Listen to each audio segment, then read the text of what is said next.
स्वागत है, आप देख रहे हैं प्रहार। प्रहार में अब हम बात करेंगे कॉमेडियन कुणाल कामरा के गाने से महाराष्ट्र की सियासत में मचे भूचाल की। जी हां, कुणाल कामरा का वीडियो जैसे ही यूट्यूब पर अपलोड हुआ, जैसे ही शिव सैनिकों तक पहुंचा, शिव सैनिकों का जो गुस्सा है वो 7वें आसमान तक पहुंच गया। शिव सैनिकों का हुजूम द यूनिक कॉन्टिनेंटल क्लब पहुंचा और जमकर तोड़फोड़ की। अब पुलिस ने इस मामले में एक्शन शुरू कर दिया है। शिवसेना शिंदे गुट से जुड़े 11 लोग गिरफ्तार हुए, जिन्हें आज ही कोर्ट में पेश किया जाएगा। वहीं अब इस मामले में जमकर पॉलिटिक्स हो रही है और खुद सीएम फडणवीस अपने डिप्टी के समर्थन में खड़े हो गए हैं। कामरा को शिव सैनिकों ने 48 घंटे के अंदर माफी मांगने का अल्टीमेटम दिया है। शिव सैनिकों का साफ कहना है कि कामरा ने माफी नहीं मांगी तो जहां मिलेगा मुंह काला कर देंगे। शिवसेना उद्धव गुट जहां कामरा के समर्थन में खड़ा हो गया है, तो वहीं सरकार शिंदे के अपमान पर कार्रवाई की बात कर रही है। शिवसैनिकों का गुस्सा आपको दिखाएंगे, कुणाल कामरा का वो गाना भी आपको सुनवाएंगे जिसके चलते पूरा बवाल मचा है। लेकिन सबसे पहले आपको मुख्यमंत्री देवेंद्र फडणवीस का बयान सुनाते हैं, जिसे सुनकर आपको क्लियर हो जाएगा कि फडणवीस शिंदे के खिलाफ एक शब्द सुनने को तैयार नहीं है। स्टैंड अप कॉमेडियन कामरा, इन्होंने एक गीत के माध्यम से महाराष्ट्र के पूर्व मुख्यमंत्री और विद्यमान उप मुख्यमंत्री श्री एकनाथ शिंदे जी को अपमानित करने का प्रयास किया है। ये गलत है, हम इसकी निंदा करते हैं। ऐसी चीज़ों को सहन नहीं किया जा सकता। कामरा को मालूम होना चाहिए कि 2024 के चुनाव में जनता ने निर्णय कर दिया है कौन गद्दार है कौन खुद्दार है। और स्वर्गीय शिवसेना प्रमुख हिंदू हृदय सम्राट बाला साहब ठाकरे जी की विरासत ये शिंदे जी के पास है, इस पर जनता की मोहर लगी है। तो कोई स्टैंड अप कॉमेडियन खड़ा रहकर इस प्रकार से उनको गद्दार नहीं कह सकता। जनता ने दिखा दिया, जिन्होंने गद्दारी की, जिन्होंने बाला साहब ठाकरे के विचारों से गद्दारी की, उनको घर भेजने का काम ये जनता ने किया हुआ है। तो देवेंद्र फडणवीस ने तो बड़ा क्लियर कट कह दिया है। उन्होंने तो ये साफ कह दिया है कि कुणाल कामरा ने जो कुछ कहा वो सरासर गलत है और उस पर कार्रवाई की जाएगी। कुणाल कामरा के वीडियो के बाद, कुणाल कामरा की एक टिप्पणी के बाद शिव सैनिकों का गुस्सा कैसे 7वें आसमान पर है वो भी आपको दिखा देती हूँ। शिव सैनिकों ने जो है सीधे the unique constable club Shiv Sainik जो हैं वो पहुंच गए और वहां मौजूद कर्मचारियों के साथ उनकी जमकर बहस भी हुई है। हाँ? 1 घंटा पहले का वीडियो कभी किया बता ना। किधर है वो बाहर बोला, हम लोगों को मारने को अंदर नहीं है। बता कभी किया? मैं आपको दिखा दूंगा, नहीं है वो इधर। बता कभी किया? मैं उसको आपको फोन लगा के देता हूँ। फोन बंद कर दिया, फोन बंद किया हुआ है। बोलना बता पहला थी तो जैसे इधर लाया था वैसे इधर लेके आना। अब देखिए, शिवसैनिक जब द यूनिक कॉन्टिनेंटल क्लब पहुंचे तो कुणाल कामरा के वीडियो शूट होने की जानकारी वहां मौजूद कर्मचारियों से जुटाने की कोशिश की और उसके बाद सीधे तोड़फोड़ शुरू कर दी गई। किसने बनाया? यहाँ पे हुआ है, एक मिनट, यहीं पे हुआ है। एक या दो ये सब फेंक दे। चल चल चल उठा फेंक।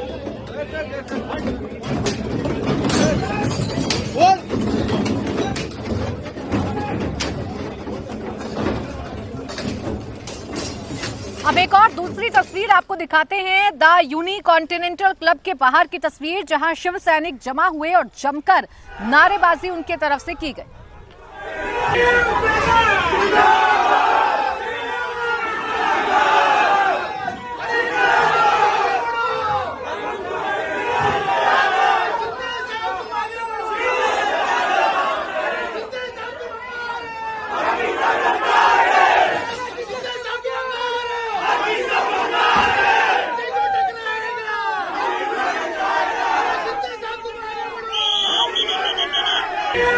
अब आइए आपको कॉमेडियन कुणाल कामरा का वो वीडियो सुनाते हैं जिसमें उनकी तरफ से विवादित टिप्पणी की गई। बिना नाम लिए डिप्टी सीएम को कैसे निशाने पर रखा कॉमेडियन ने, वो जरा सुनिए। जज के ऑर्डर में लिखा है, जो इन्होंने महाराष्ट्र की इलेक्शन से किया है ना भाई साहब, बोलना पड़ेगा। यहाँ पे इन्होंने पहले क्या किया, शिवसेना बीजेपी से बाहर आ गई, फिर शिवसेना से बाहर आ गई। एनसीपी से बाहर आ गए। एक वोटर को 9 बटन दे दिए, सब कंफ्यूज हो गए। चालू एक जन ने किया था, वो मुंबई में एक बहुत बढ़िया डिस्ट्रिक्ट है थाने, वहाँ से आते हैं। थाने की रिक्शा, चेहरे पे दाढ़ी, आंखों में चश्मा, हाय। थाने की रिक्शा, चेहरे पे दाढ़ी, आंखों में चश्मा, हाय। एक झलक दिखलाए कभी गुवाहाटी में छुप जाए। मेरी नजर से तुम देखो गद्दार नजर वो आए। थाने की रिक्शा, चेहरे पे दाढ़ी, आंखों पे चश्मा, हाय। मंत्री नहीं वो दल बदलू है और कहा क्या जाए। जिस थाली में खाए उसमें ही वो छेद कर जाए। मंत्रालय से ज्यादा फडणवीस की गोदी में मिल जाए। तीर कमान मिला है इसको बाप मेरा ये चाहे। थाने की रिक्शा, चेहरे पे दाढ़ी, आंखों पे चश्मा, हाय। सोचो ना, मतलब ये पॉलिटिक्स है इनकी। परिवारवाद खत्म करना था, किसी का बाप चुरा लिया। क्या रिप्लाई होगा भाई? मैं मिलूं कल तेंदुलकर के बेटे को, बोलूं कि आजा भाई लंच पे मिलते हैं, आधा घंटा तेंदुलकर की तारीफ करूं और बोलूं कि देख आज से पर वो मेरा बाप है।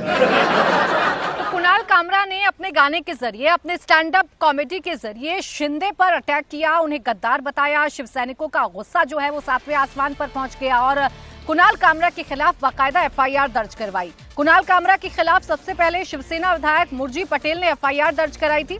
मुरजी ने कहा कि अगर 2 दिन में कुणाल कामरा ने माफी नहीं मांगी तो जहां मिलेगा उसका मुंह काला कर देंगे। हमारे साथ मुरजी पटेल हैं, शिवसेना के विधायक हैं स्थानीय। जिस तरीके से कुणाल कामरा ने एकनाथ शिंदे पे तंज कसा है, जो गाना बनाया है, जो उल्लेख किया है, उसको लेकर आप लोग काफी आक्रामक है। आप लोगों ने कानूनी व्यवस्था हाथ में जाके तोड़फोड़ किया, क्या इसकी जरूरत थी? देखो, कुणाल कामरा ऐसे एक छोटा हास्य कलाकार ने इसके बड़े, इतने बड़े नेता के ऊपर बोलना उचित नहीं है। हम सबके नेता है, वो महाराष्ट्र के उप मुख्यमंत्री है। उनके खिलाफ जो नीचे के स्तर पे जाके टिप्पणी की है उसका हम निषेध करते हैं। उसके खिलाफ हम कल रात को अंधेरी पूर्व एमआईडीसी पुलिस स्टेशन में एफआईआर की है और पुलिस से विनती की है कि इसके ऊपर कड़क कार्यवाही करे। और कुणाल कामरा जी को भी पुलिस के थ्रू हमने बताया कि 2 दिन में वो माफी मांगे। अगर माफी नहीं मांगते हैं तो मुंबई में शिवसैनिक उसको घूमने देंगे नहीं, जहां दिखेगा उसके मुंह पे काला पोछेगा। तो मुरजी पटेल ने तो देखिए एफआईआर दर्ज करवा दी है। महाराष्ट्र सरकार में शिवसेना शिंदे के कोटे से मंत्री गुलाब पाटिल ने भी कुणाल कामरा का विरोध किया है और उनके इस बयान को संविधान के खिलाफ बता दिया है और कहा कि कामरा ने सिर्फ पब्लिसिटी के लिए ये सब कुछ किया है। देखिए, इन्होंने आदरणीय पंतप्रधान मोदी जी पर भाई पिछले काल में टीका टिप्पणी की है और मुझे लगता है कि अभी कुछ उनका काम धाम बंद होने की वजह से अभी कुछ करना चाहिए, इसलिए उन्होंने शिंदे जी पर टीका की है। और हाथ में संविधान बता रहे हैं, जो संविधान के भरोसे पे रिक्शा वाला इस राज्य का मुख्यमंत्री हुआ, उस संविधान का अपमान करे कि वो रिक्शा वाले ने मुख्यमंत्री नहीं होना चाहिए। मुझे लगता है कि ये उनका भी कहीं इलाज नहीं चल रहा है, कुछ दुकान नहीं चल रही है अपनी, इसके लिए टीका करके अपन बड़ा हो सकते हैं। और वो उनको दिखा दिया है, शिव सैनिकों ने वहां पर, शिव सैनिकों ने उनका कार्यक्रम ठीक से किया है। हमारे वहां की विधायक जी मुरली जी भाई, इन्होंने वहां पर उन पर गुनाह भी दर्ज किया है और मुझे लगता है कि 2 दिन में यदि वो माफी नहीं मांगेंगे तो शिवसेना स्टाइल उनका मुंह काला करेंगे। तो एक तरफ शिवसैनिक तोड़फोड़ कर रहे हैं, इसके साथ ही साथ देवेंद्र फडणवीस ने साफ कर दिया है कि कुणाल कामरा पर कार्रवाई की जाएगी। तो दूसरी तरफ विपक्ष में बैठे जो राजनीतिक दल हैं वो महाराष्ट्र सरकार पर अटैकिंग मोड में आ गए हैं। शिवसैनिकों द्वारा किए गए तोड़फोड़ को कानून व्यवस्था का ध्वस्त होना कांग्रेस की तरफ से बताया गया है। कानून व्यवस्था कहां है ये कांग्रेस पूछ रही है। साथ ही साथ ये भी कहा कि डर से लोग महाराष्ट्र छोड़ रहे हैं, सरकार महाराष्ट्र को खत्म करना चाहती है। ये नाना पटोले की तरफ से बयान आया है। महाराष्ट्र में कानून व्यवस्था नहीं रही है, वही उसी के परिणाम है और महाराष्ट्र से अब लोग भयभीत होकर महाराष्ट्र छोड़ के जा रहे हैं। महाराष्ट्र के उद्योग खत्म होते जा रहे हैं। एक तरफ सरकार आह्वान करती कि महाराष्ट्र को शांत रखना चाहिए और खुद ही सरकार इस तरह की अगर बदमाशी पे आते किसी को तोड़फोड़ करना चाहते हैं तो इसका मतलब है कि महाराष्ट्र को पूरा खत्म करना ये सरकार चाहती है। आगे बढ़ेंगे, अब बात करेंगे संभल की, जहां हिंसा केस में पुलिस लगातार एक्शन में है और अब एक नई गिरफ्तारी पुलिस की तरफ से की गई है। जामा मस्जिद के जो सदर हैं जफर अली को गिरफ्तार किया गया है, जिसके बाद पुलिस अलर्ट मोड में है। संभल में पुलिस के साथ पीएसी की कंपनी भी तैनात है।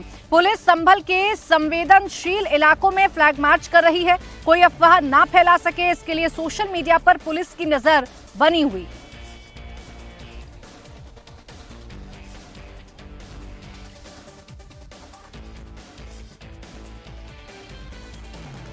संभल में जफर अली की गिरफ्तारी के बाद इस समय वकील जहां रोड पर हैं, तो कई लोग उनके समर्थन पे प्रोटेस्ट कर रहे हैं।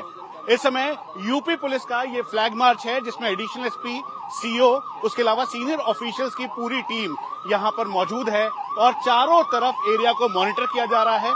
साथ में शांति व्यवस्था बनाए रखने के लिए अपील भी की जा रही है। पीस कमेटी को बुलाया गया, उनसे बातचीत की गई, उन्हें कहा गया कि किसी भी तरीके से अव्यवस्था यहां पर ना फैले। चारों तरफ आप देखें तो इस समय जो पुलिसकर्मी हैं वो मौजूद हैं और वो पूरा फ्लैग मार्च संभल की सड़कों पर कर रहे हैं। सर, इस फ्लैग मार्च के माध्यम से आप ये बता दीजिए, जो जफर अली की गिरफ्तारी हुई उसको लेकर वकीलों का प्रोटेस्ट है, कई लोग बाहर आ रहे हैं। सभी से ये अपील है कि अपराध एवं अपराधियों के साथ हम सब मिलकर लड़ें, साथ रहें, किसी को भी शांति व्यवस्था में खलल डालने की आवश्यकता नहीं है। फिर भी यदि कोई कोशिश करता है तो कठोर कार्रवाई की जाएगी, यह सुनिश्चित होगी। सर, एसआईटी की ये जो जफर अली को लेकर गिरफ्तारी है, इसको लेकर आप क्या कहना चाहेंगे? क्योंकि क्लैरिटी कितनी है, क्या इन पे कॉन्स्पिरेसी के चार्जेस हैं, क्या बोला गया है, क्या कहा? साक्ष्यों के आधार पर गिरफ्तारी की गई है और अन्य साक्ष्य इकट्ठे किए जा रहे हैं।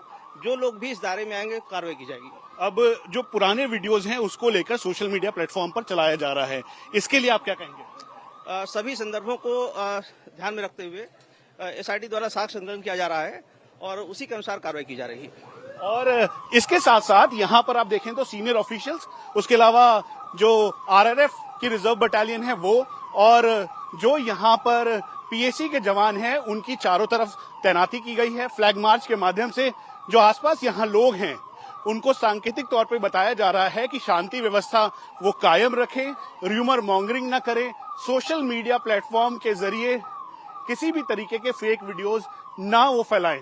तो सोशल मीडिया पे जो फेक वीडियोज या फिर यहाँ को लेकर अलग अलग बातें कही जा रही हैं, उसको मॉनिटर कर रहे हैं आप लोग? बिल्कुल, सोशल मीडिया पर मॉनिटरिंग की जा रही है और जो भी अफवाह फैलाएंगे कठोर कार्रवाई की जाएगी, सूचित किया जा रहा है।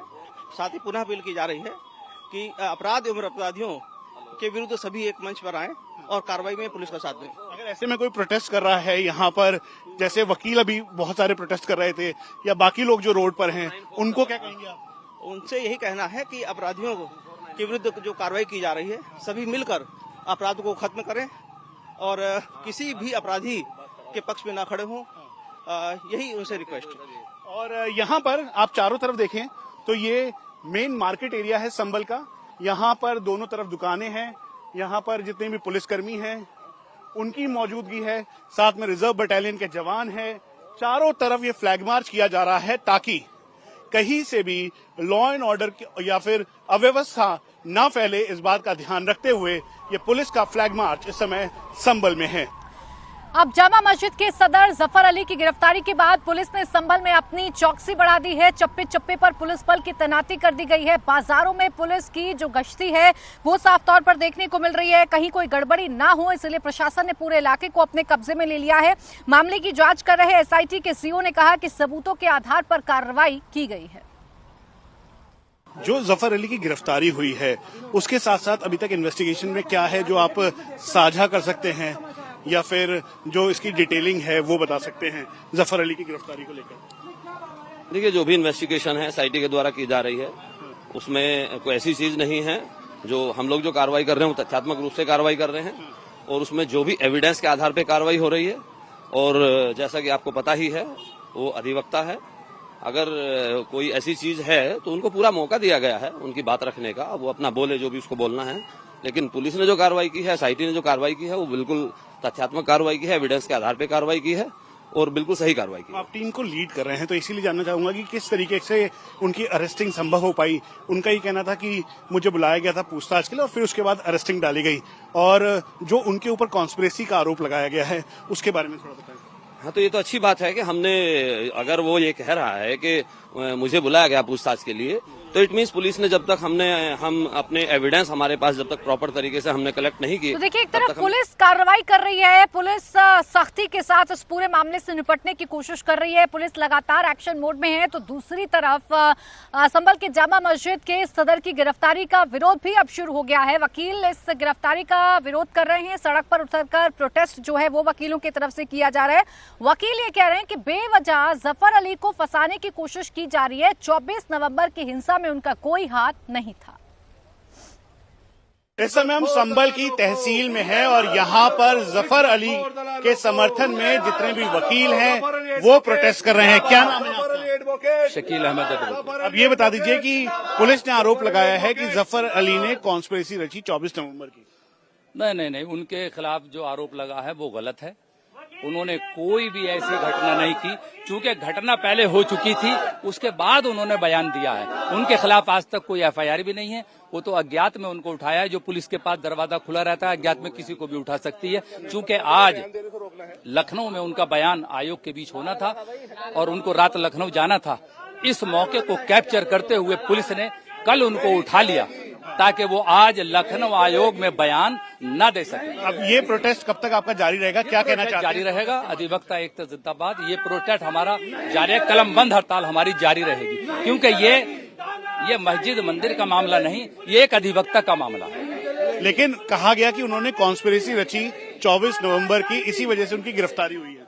24 नवंबर को जो घटना है ये गलत जोड़ रहा है। जफर अली 24 घटना के टाइम वो मस्जिद के अंदर थे, उनसे कोई मतलब नहीं। घटना बाहर हुई, उनसे क्या मतलब था घटना का? तो यहाँ पर जितने भी वकील हैं तहसील के और साथ में संभल के, वो प्रोटेस्ट कर रहे हैं जफर अली के समर्थन के लिए। फिलहाल